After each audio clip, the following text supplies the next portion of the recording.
저는 어렸을 때 많은 것을 경험했습니다. 또 어렸을 때 겪지 않아도 될 일들을 어렸을 때부터 겪었기 때문에 충분한 인생의 경험이 쌓여 있습니다. 그 중에 하나는 농사에 관한 것입니다. 저희 아버지께서 농사를 짓는 분이 아닌데 잠시 농사를 지을 때가 있었습니다. 그때는 쌀 농사도 하고 밭 농사도 할 때가 있었습니다. 제가 가만히 옆에서 보니까 참 곡식을 기른다는 것, 식물을 기른다는 것은, 농사를 한다는 것은 참 여러 가지로 손이 많이 가는 일이다. 성실하지 않으면은 어렵고 또 일찍 일어나지 않고서는 이 일이 어렵다. 그리고 수시로 돌보지 않으면은 농사라는 것은 쉬운 일이 아니라는 것을 저는 경험을 했습니다.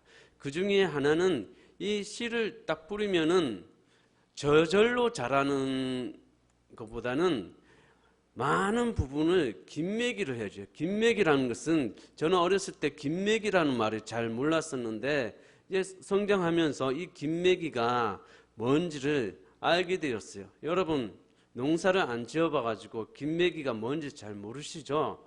그런 도시 촌놈들도 있을 겁니다. 그러나 이 김매기라는 것은 뿌려놓고 자랄 거 아닙니까? 식물이 자라면은 거기에 보면은 잡초도 같이 자라요. 옆에 같이.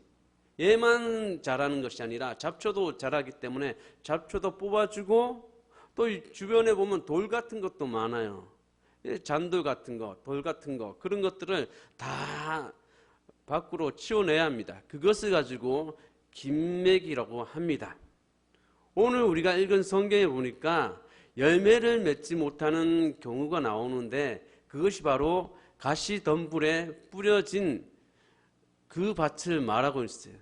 그러니까 이 씨가 문제가 아니라 씨는 아무 잘못도 없어요, 여러분. 씨는 아주 좋은 씨예요. 그런데 이 씨가 어디에 던져지느냐, 어디에 심겨지느냐에 따라서 이 씨가 30배, 60배, 100배로 열매를 맺는 것을 결정하는 거예요. 그래서 이 어떤 씨는 길가에 뿌려져 가지고 사람들이 왔다 갔다 하고 그런 데다가 새가 와가지고 쪼아 먹고 이래서 열매를 맺지를 못해요. 또 어떤 씨는 어디에 뿌려졌냐면은 이 바위 같은데 흙이 이렇게 덮여져 있어요. 근데 이렇게 잠깐 뿌려졌는데 거기서도 이렇게 자라는 거예요. 자라는데 뿌리가 깊지 않기 때문에 햇빛이 비치고 바람 좀 부니까 금방 이게 시들어지는 거예요. 또 오늘 말씀하신 가시덤불에 뿌려진 이것은 좀 자라다가 더 이상 클 수가 없어요. 어떻게 못 커요? 가시덤불이 있기 때문에. 여기 가시덤불을 오늘 우리 성경에서는 뭐라고 말씀하시죠? 세상의 염려와 재물의 유혹과 그 밖에 다른 욕심들이 가시덤불의 역할을 하는 거예요. 제한을 한다는 거예요. 제한. 바리케이트를 친다는 거죠. 엄청난 성장 가능성이 100배라는 잠재력이 있음에도 불구하고도 성장하지 못하고 열매 맺지 못하는 이유는 제한하기 때문에 그렇습니다. 이스라엘 백성들이 엄청난 세계의 위대한 민족으로서 전 세계의 중심이 될 수 있고 강력하게 영향력을 끼칠 수 있는데도 불구하고도 이스라엘 백성들이 가나안 땅에 들어가서 젖과 꿀이 흐르는 엄청난 놀라운 모든 것을 누릴 수 있음에도 불구하고도 실패한 이유가 있어요. 오늘은 민수기 13장, 14장을 중심으로 여러분과 말씀을 나누기를 원합니다. 민수기 13장에 보면은 모세가 바네아 강야에서 주님의 명령을 따라서 각 지파의 우두머리를 한 사람씩 뽑으라 그럽니다. 다 뽑아온 거예요. 그래서 눈의 아들 여호수아도 나오고 갈렙도 나오고 막 이렇게 나오는 거예요. 이 여호수아는 호세아라고 불렀고 모세는 이 호세아를 향해서 여호수아라고 불렀다고 했죠. 같은 말이에요. 구원자라는 말이죠. 구원자, 똑같은 말이죠. 근데 어쨌든 각 지파별로 우두머리를 세워서 그 12명이 우리가 앞으로 저 젖과 꿀이 흐르는 그 가나안 땅에 가는데 그 땅에 가서 얼마나 땅이 기름진지 아니면 척박한지 또 어떠한 거기 사는 사람들은 어떠한 사람인지 너희들이 가서 한번 정탐하고 오거라 하고 말씀하셨어요. 그리고 열심히 이 12 정탐꾼이 두루다니면서 보고 온 이야기를 이제 가데스 바네아에서 이제 모여가지고 이제 말을 한 거예요. 첫 번째 보고한 사람들이 이 두 사람들이죠. 긍정적인 사람들이 가니까 정말 젖과 꿀이 흐르는 땅입니다. 그러니까 거기에 받쳐가지고 이제는 얘기하죠. 여호수아가 아마 하나님이 우리에게 주신 땅이니 올라갑시다. 올라가서 우리가 차지합시다 하니까 반대편의 사람들이 나머지 10사람들이 막 하들짝 놀라는 거죠. 아닙니다. 그 땅에 가보니까 사람들이 장대같이 키가 크고 정말 그 땅은 우리를 삼킬 만한 그런 땅입니다. 우리 자신을 보아도 메뚜기 떼같이 보이고 그들이 우리를 봤을 때도 너무 작게 보일 것입니다. 우리는 안 됩니다. 그 얘기를 하고 나니까 사람들이 밤새도록 울면서 통곡하면서 차라리 우리가 이집트에서 안 나오는 것이 좋았지. 차라리 저 강야에서 우리가 죽었으면 좋았지. 왜 우리가 여기 와서 칼에 찔려 죽어야 하느냐? 왜 우리 가족을 여기서 잃어버려야 하느냐? 우리 사람 우두머리를 다시 세워가지고 저 다시 이집트로 돌아가자! 막 원망 불평이 일어나면서 하나님은 그때까지는 계속 그 강야에 올 때까지는 실수하고 이래도 다 하나님 용서하고 넘어갔는데 이번에는 하나님 용서하지 않아요. 어떻게 했죠? 불평불만한 사람들을 다 매장시킨 거예요. 완전 하나님이 심판한 거예요. 그래서 가나안 땅에 놀라운 그것을 누릴 수가 있음에도 불구하고도 그 사람들의 말 때문에 제한당한 거예요. 그럼 구체적으로 무엇이 하나님을 제한합니까? 첫 번째는 실패에 대한 두려움이에요. 이스라엘 사람들은 실패할 것 같아요. 왜?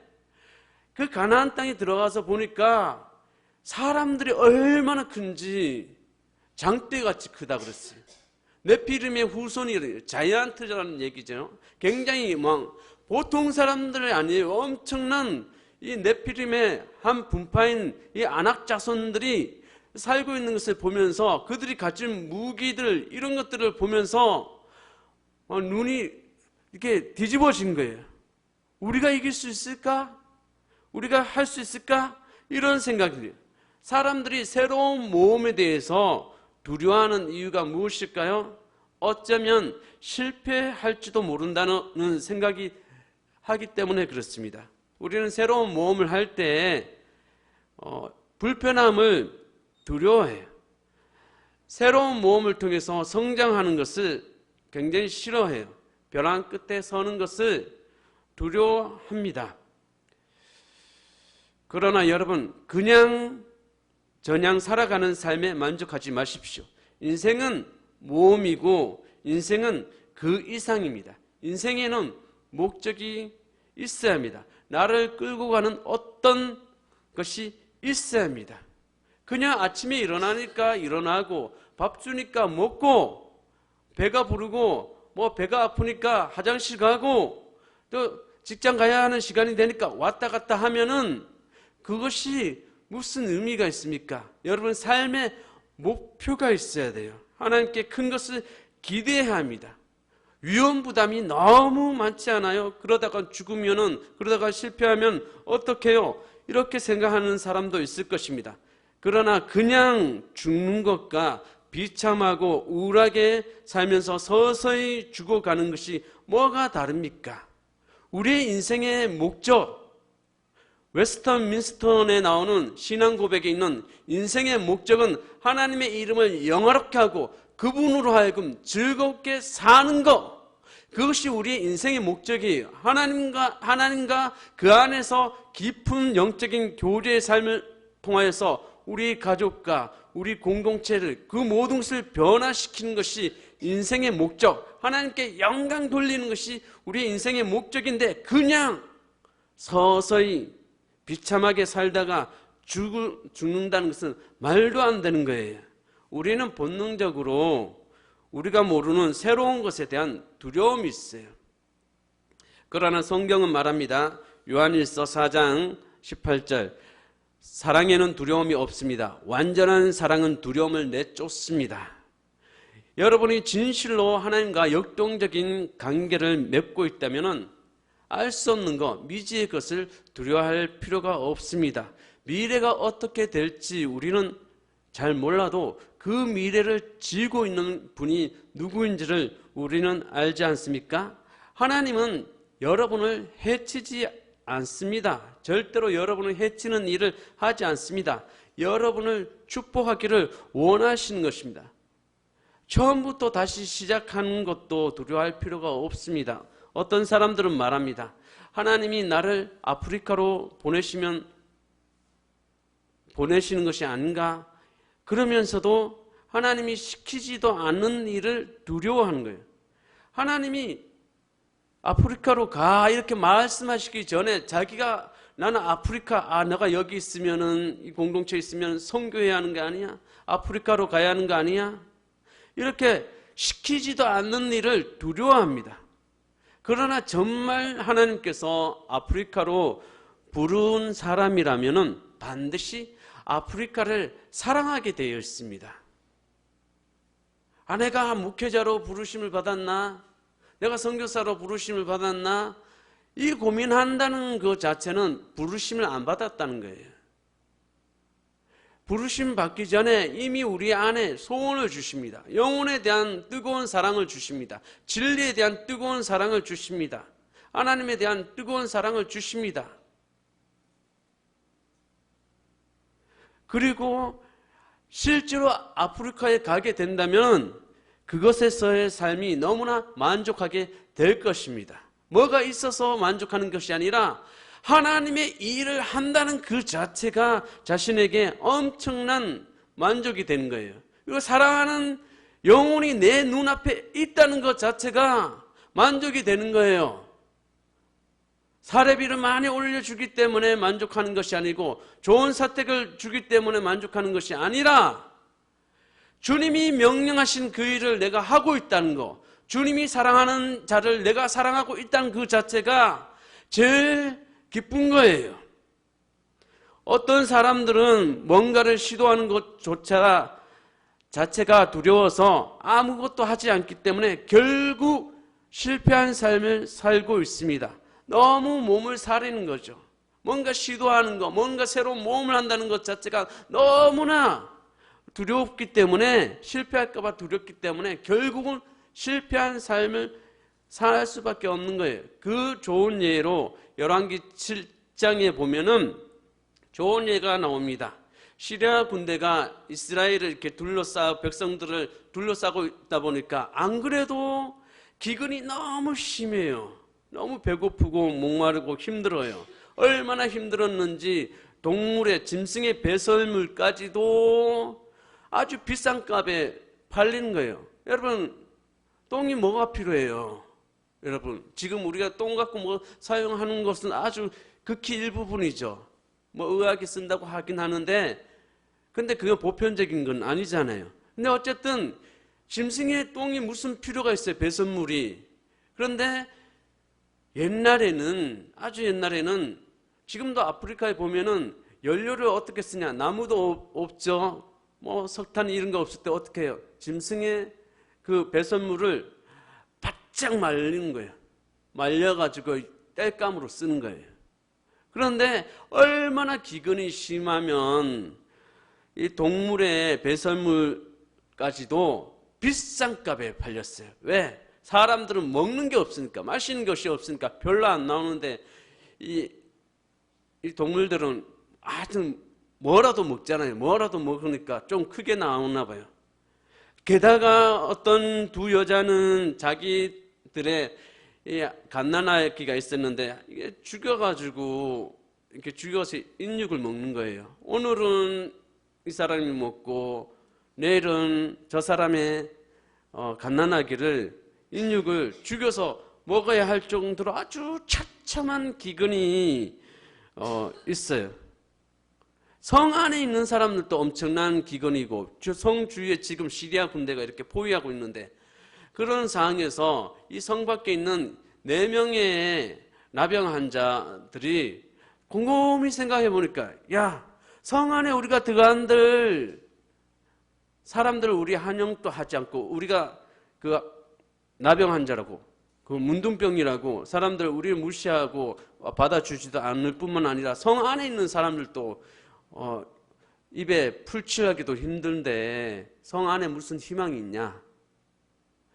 그리고 그렇다고 여기서 우리가 그냥 이 성 밖에서 그냥 주는 것은 무슨 의미가 있냐? 들어가나 죽고 여기 있자니 죽고 그럴 바에는 차라리 저기 시리아 군대에 저기 와 있는데 거기 가서 항복을 하고 우리 좀 생명을 부지하자. 우리의 감정을 제거하면은 이성적으로만 하면은 가장 현명한 판단을 한 거 아닙니까? 이래 주고 이래도 죽고 저래도 죽을 것 같으면 살 수 있는 게 잠깐 그냥 비루하게 입에 풀칠할 정도로 생명 유지할 정도로 하려면은 시리아 군대 가는 것이 아주 현명한 판단이죠. 그래서 그 사람들은 이 4명의 나병 환자들은 이 시리아 군대가 주둔한 적진을 향해서 갔어요. 이 거지 같은 사람들 아닙니까? 이 옷을 거지들의 특징이 뭐예요? 옷을 겹겹이 입는 거죠. 봄, 여름, 가을, 겨울 다 한 입고 그리고 들고 다니는 게 많잖아요. 왜 다 들고 다녀야 돼? 그래서 막 깡통도 있고 막 이러잖아요. 그러면 지나갈 때마다 따가당 따가당 따가당 따가당 따가당 뭐 이렇게 소리가 쓱쓱쓱 소리가 나죠. 그런데 정말 그랬나 봐요.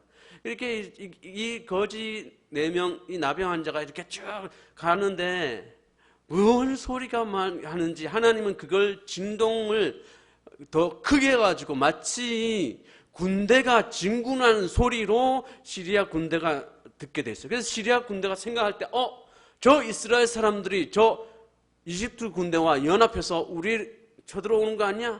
야, 빨리 중요한 것만 챙기고 얼른 가. 그래가지고 막 챙기고 막 도망가니. 그래서 거기 보면은 뽀글뽀글 끓이던 좋은 음식도 그대로 있고 금은 보석도 있고 옷도 좋은 것도 있고 뭐 엄청 좋은 것들이 많아요.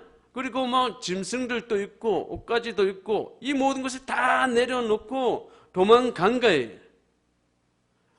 그러니까 이 나병 환자들이 거기 가서 그걸 다 누린 거예요. 만약에 이 나병 환자가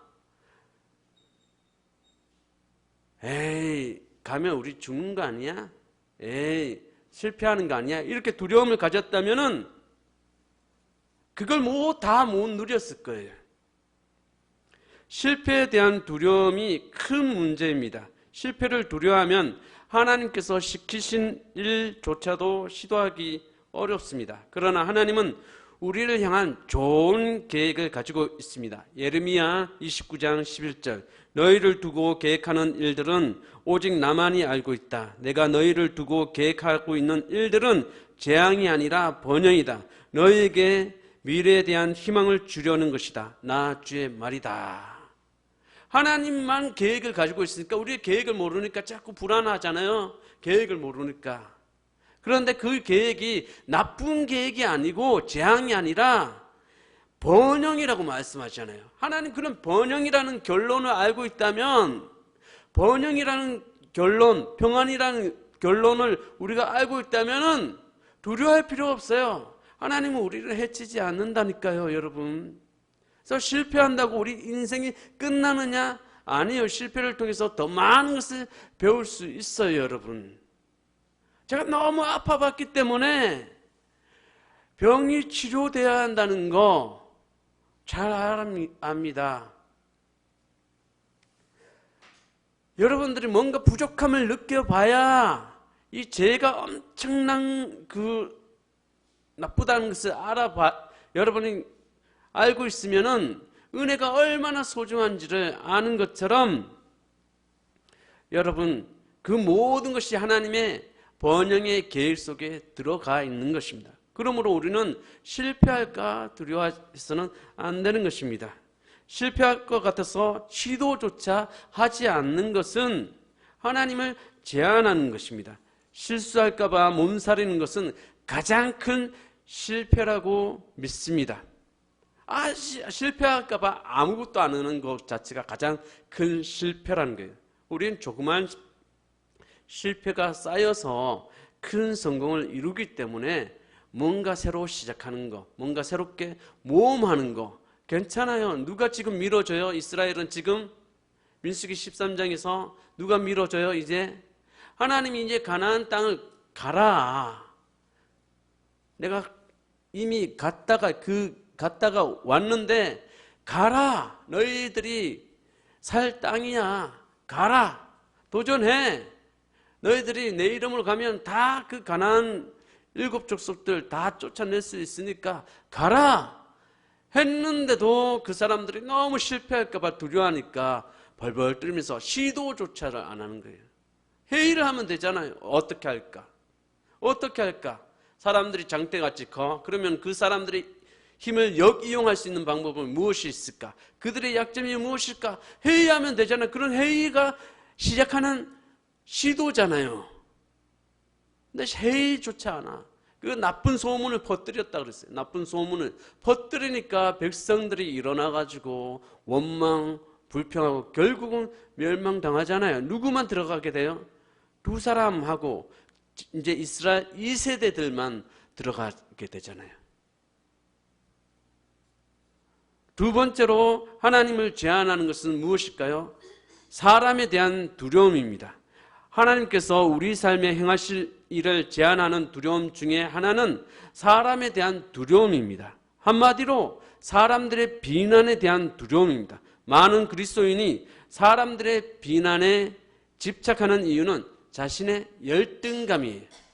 사람들이 뭐라고 말한다. 거기에 너무 예민하다. 그것은 곧 뭐예요? 너무 눈치를 많이 본다. 열등감, 자신감이 없기 때문에 그런 것입니다. 예를 든다면 사람들이 싫어한다는 이유로 많은 말씀의 사역자들이 하나님의 말씀의 진리를 선포하지 않습니다.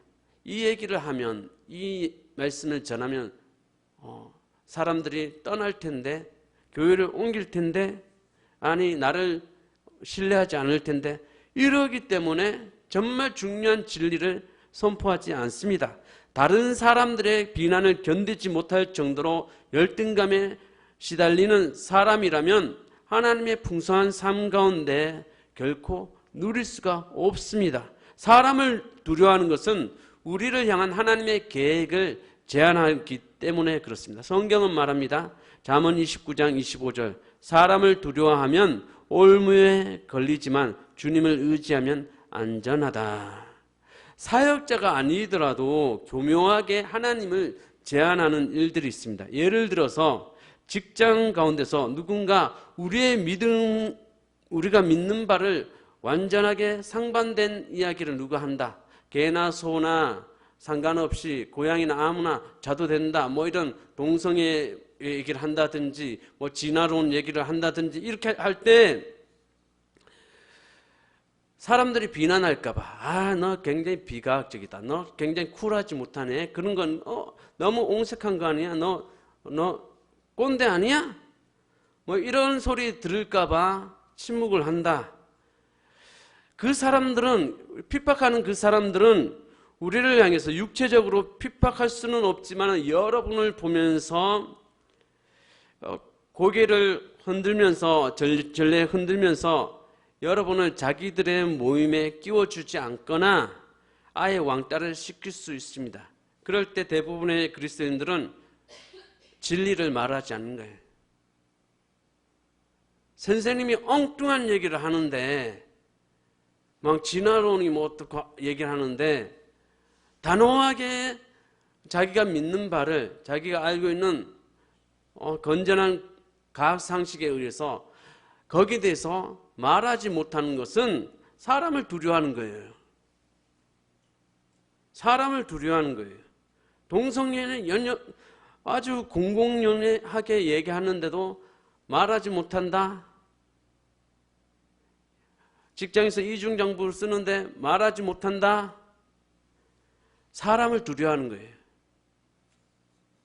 그와 같은 사람에 대한 두려움이 하나님을 제한합니다. 옳지 않다는 것을 알면서도 사람들이 뭐라고 할까봐 진리를 위해서 일어서지 않는다면 하나님께서 우리를 통해 하실 수 있는 일을 제한하는 것이 됩니다. 모든 사람에게 인정받으려는 시도를 그만두십시오. 인정 중독입니다. 모든 사람들에게 인정받아야 한다는 강박관념에서 벗어나십시오. 그것은 사람을 의지하는 것입니다. 배우자의 인정, 자녀들의 인정, 동료들의 인정, 시집 식구들의 인정, 처가 식구들의 인정에 목말라서 진리를 세우지 않으면 하나님을 제한하는 것입니다. 저 사람은 내가 이런 말을 하면 나 비난하고 공격하지 않을까? 나에게 불이익을 주지 않을까? 어떤 모임에 갔었는데 예수님에 대해서 얘기하면 내 관계가 끊어지지 않을까?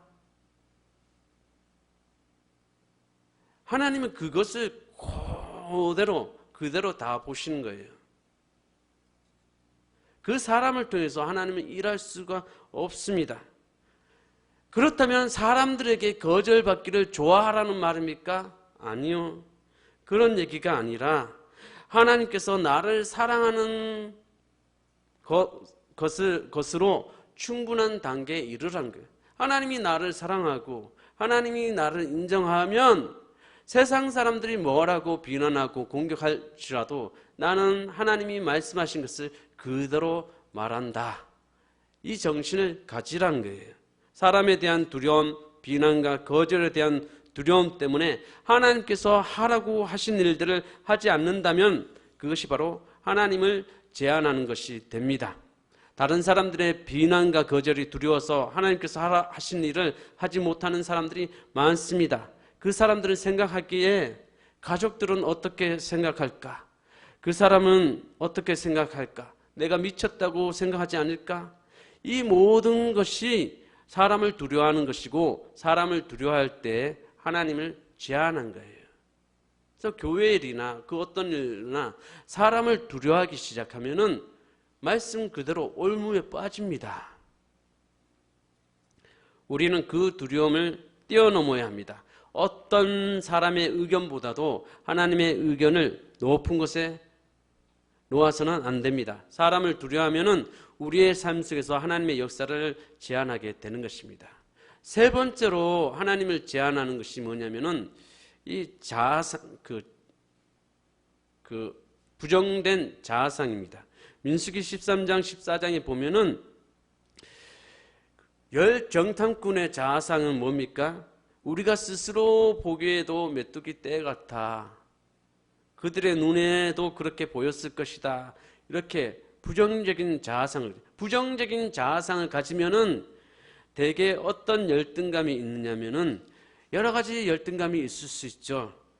모든 사람들에게 있을 만한 열등감이 있어요. 모든 사람이 완벽한 거 아니잖아요. 뭔가 이렇게 떨어지는 게 있어요. 그것으로 인해서 갖는 열등감은 우리가 충분히 관점을 다르게 생각하면은 얼마든지 극복할 수 있어요. 그런데 우리의 힘으로 어쩔 수 없는 것에 대한 열등감이 있죠. 예를 든다면은 외모의 열등감, 이것도 조금 돈만 있으면 뜯어 고치니까 괜찮아요. 그런데 집안의 열등감, 내가 교수 집안에서 부자 집안에서 태어났더라면 얼마나 좋았을까. 집안을 바꿀 수 없잖아요. 부모를 바꿀 수 없잖아요. 가족을 바꿀 수 없잖아요. 그런데 거기서 어쩔 수 없는 것에 오는 열등감을 가진 사람, 못생겨서 사랑받을 자격이 없어. 외모에 대한 열등감. 여러분, 우리는 못생겼다고 생각하는데 저기 나라에 가면 굉장히 미인이라고 생각하는 데가 많아요. 우리는 얄쌀하게 생긴 사람이 미인의 기준인데 저쪽 동네 가면은 통통한 사람이 미인이 기준인 사람도 있어요. 어떤 아프리카에 가니까 몸무게가 많이 가는 사람이 미인이고 미남의 기준이더라고요. 어떤 관점으로 보느냐에 따라서 달라요, 여러분. 또 과거의 경험 때문에 생기는 열등감이 있어요. 아무리 노력해도 이것밖에 안 돼. 자기 능력이 가는 거죠. 또 가난해서 결혼도 못하겠네. 내가 고졸이라서 무시하나? 내가 고졸이라서 무시하나? 이런 학벌 열등감. 이런 것들은 이 부정적인 자아상이 온 거예요, 여러분. 상관없어요, 여러분. 그런 것 때문에 나의 열등감, 부정적인 자아상 때문에 하나님이 일할 수 있는데 하나님은 아주 비천한 사람들이 알아주지 않는 사람을 통해서 높이 높이 세워서 역사하시는 위대하신 하나님인데 나는 내가 고졸이라서 무시하나? 내가 가난해서 결혼도 못하겠네. 아무리 노력해봐도 이것밖에 안 되네. 교수 집안에서 태어났더라면 더 좋았을 텐데 못생겨가지고 사랑받을 자격이 없네. 그런 부정적인 생각, 부정적인 열등감이 있으면은 하나님이 일할 수가 없어요. 그래서 여러분, 이스라엘 백성들이 민수기 13장, 14장을 보면서 그런 열등감을 가진 거예요. 열등감. 왜? 과거에 그랬죠. 과거에 이집트에서 남 밑에 있었잖아요. 항상 빌어야 했잖아요. 사람들의 눈치를 봐야 했잖아요. 그 경험이 계속 쌓이니까 그 경험이 자기를 만든 거예요. 하나님은 계속 새로운 자아관을 보여주고 있어요. 새로운 자아상을 보여주고 있어요. 너는 선택받은 하나님의 백성이야. 선민이야. 이 땅에 있는 많은 열방들 가운데 하고 구별된 자야. 너희들을 통해서 구원이 일어나고 너희들을 통해서 열방의 구원이 펼쳐질 거야. 너희들은 특별한 민족이야. 너희들은 특별해. 너희들이 잘생겼든 못생겼든 너희들이 많이 배우든 적게 배우든 아니면 너희들은 가난하든 부하든 상관없이 특별한 민족이야. 계속 이거를 말씀해 주고 있는데 나는 작아요. 메뚜기 떼예요. 그들이 봤을 때도 우리 하는 거예요. 이런 생각하기 때문에 하나님을 제한하고 있는 것입니다. 여러분, 우리는 알게 모르게 하나님을 제한합니다. 우리의 실패될까? 또 사람의 비난에 대해서 사람께 인정받지 못할까 봐 그런 두려움 때문에 부정적인 자상과 부정적인 말 때문에 하나님을 제한합니다. 우리가 하나님을 제한하지 말고 하나님이 우리 안에 주신 믿음을 마음껏 풀 수 있도록 하나님이 말씀하신 그대로 하나님이 너는 특별하다 그러면은 나는 특별하다. 너는 아름답다 그러면 나는 아름답다. 사람들이 뭐가 아름다워 그러면 아니 하나님 나를 아름답다고 해. 그럼 아름다운 거예요, 여러분. 하나님이 우리를 특별하다 그러면은 우리는 특별한 거예요. 그러므로 여러분, 우리는 하나님을 제한하지 말고 하나님이 내게 시킨 일이 있다면은 뒤를 보지 말고 앞으로 전진합시다. 기도하겠습니다.